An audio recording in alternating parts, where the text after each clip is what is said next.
क्या चिराग पासवान बिहार में अपनी सरकार के कामकाज से खुश नहीं है? क्या यही कारण है कि टीम चिराग बार बार अपनी ही सरकार के मंत्रियों के कामकाज पर सवाल खड़े कर रही है? पहले नीट छात्रा की मौत के मामले में गृह मंत्री को घेरा और सदन में अपनी ही सरकार की खेल मंत्री श्रेयसी सिंह पर दागे जहर भूजे दिए। क्या ये चिराग पासवान की सरकार में सवाल उठाने वाली तस्वीर बनाने की कवायद है, या चिराग और नीतीश सरकार के बीच कुछ ऐसा चल रहा है जिससे लोजपा प्रमुख अपनी अलग रणनीति बनाते नजर आ रहे हैं? नमस्कार, आप देख रहे हैं वाइब्रेंट बिहार झारखंड। मैं हूं मुद्रा त्रिपाठी और आज मुद्दा गर्म है क्योंकि एक बार फिर से लोक जनशक्ति पार्टी अपनी ही सरकार के कामकाज पर सवाल उठाती नजर आ रही है। आज मुद्दा गर्म है क्योंकि लगातार लोजपा अपनी ही सरकार के मंत्रियों को आड़े हाथ लेते नजर आ रही है। और आज मुद्दा गर्म है क्योंकि चिराग पासवान के मंत्री सिर्फ अपनी बात उठा नहीं रहे हैं, बल्कि सरकार पर सवाल उठाते हुए अपनी ही सरकार से सवाल कर रहे हैं। तो आज के इस वीडियो में हम बात करेंगे, आखिर टीम चिराग पासवान का ये रुख क्या किसी रणनीति का हिस्सा है? आज के इस वीडियो में हम आपको बताएंगे कब और कैसे कैसे चिराग अपनी ही सरकार पर सवाल उठाते नजर आए। हम आपको बताएंगे कि उनके इस रुख के पीछे उस मिशन को जिनकी सियासी गलियारों में चर्चाएं हो रही है, और आज की इस वीडियो में आप पूरे घटनाक्रम से लेकर उनके आने वाले समय में होने वाले प्रभाव का भी विश्लेषण करेंगे। लेकिन अपनी वीडियो में हम आगे बढ़े इससे पहले अगर आपने अभी तक हमारे चैनल को सब्सक्राइब नहीं किया तो अभी कर ले और बेल आइकन का बटन दबाना ना भूलें। तो चलिए लौटते हैं अपनी वीडियो पर और टीम चिराग की सरकार पर नए हमले के बारे में आपको बताते हैं। तो आपको बता दें कि इस बार लोजपा विधायक मुरारी गौतम ने विधानसभा में अपनी ही सरकार की खेल मंत्री श्रेयसी सिंह से सवाल दागा कि आखिर क्यों उनके विधानसभा समेत 4 क्षेत्रों में स्टेडियम के नाम पर सिर्फ बाउंड्री कर दी गई, लेकिन खिलाड़ियों के लिए बुनियादी सुविधाएं नहीं है। उन्होंने कहा कि ग्राउंड की हालत भी ठीक नहीं है और खेल के लिए संसाधन भी नहीं है। उन्होंने अपनी ही सरकार पर तंज वाली भाषा में कहा कि यह औपचारिक निर्माण की बजाय वास्तविक खेल ढांचे का निर्माण किया जाए ताकि युवाओं और खिलाड़ियों को इसका लाभ मिल सके। हालांकि बिहार विधानसभा के बजट सत्र में उठे इस मुद्दे पर खेल मंत्री श्रेयसी सिंह ने जवाब देते हुए कहा कि संबंधित स्टेडियम का निर्माण साल 2009 में हुआ था। अगर अब उनके जीर्णोद्धार की आवश्यकता है तो विभाग इस दिशा में विचार करेगा और जरूरत के अनुसार मरम्मत व सुधार कार्य कराए जाएंगे। हालांकि मामले की गंभीरता को देखिए विधानसभा अध्यक्ष प्रेम ने भी हस्तक्षेप किया। उन्होंने कहा कि केंद्र सरकार की खेलो इंडिया योजना के तहत देश भर में खेलों को बढ़ावा देने का अभियान चल रहा है। ऐसे में राज्य में भी खेलों की बुनियादी सुविधाओं का विकास सुनिश्चित किया जाना चाहिए। इसका उन्होंने निर्देश भी दिया कि खेल मैदानों और स्टेडियम की स्थिति भी सुधार किया जाए। अब आज मुद्दा गर्म इसलिए नहीं है कि लोजपा नेता ने अपनी ही सरकार के मंत्री से सवाल पूछा। सवाल ये है कि ये लगातार हो रहा है। अभी पिछले दिनों पटना में नीट की तैयारी कर रही छात्रा की संदिग्ध मौत लोक जनशक्ति पार्टी रामविलास के नेताओं ने बिहार के उप मुख्यमंत्री और गृह मंत्री सम्राट चौधरी से मुलाकात की। इस प्रतिनिधि मंडल में पार्टी नेता हुलास पांडे, मंत्री संजय पासवान सहित जहानाबाद जिले के कई वरिष्ठ नेता शामिल थे। लोजपा आर नेताओं ने गृह मंत्री से मुलाकात के दौरान इस मामले में जल्द कार्रवाई और निष्पक्ष जांच की मांग की। उन्होंने कहा कि ये मामला बेहद संवेदनशील है और इसमें किसी भी तरह की लापरवाही बर्दाश्त नहीं की जानी चाहिए।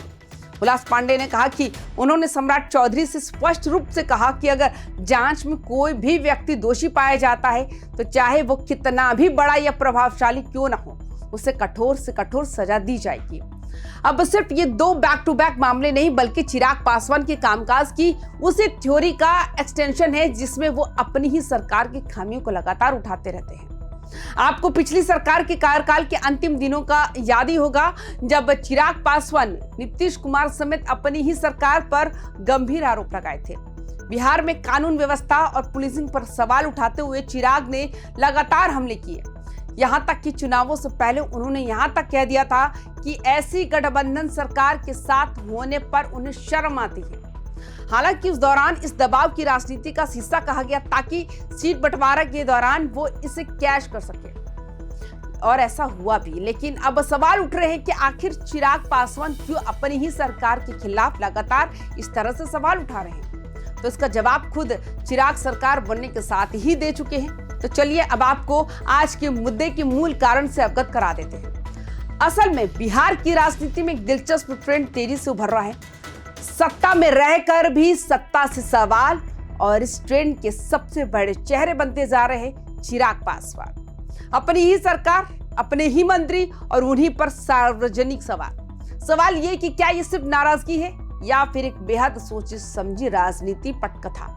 आज मुद्दा गर्म है क्योंकि चिराग पासवान अब सिर्फ वर्तमान की राजनीति नहीं कर रहे, बल्कि भविष्य की सत्ता का ब्लूप्रिंट तैयार करते नजर आ रहे हैं। ध्यान से देखिए, ये कोई अचानक बदला हुआ तेवर नहीं है।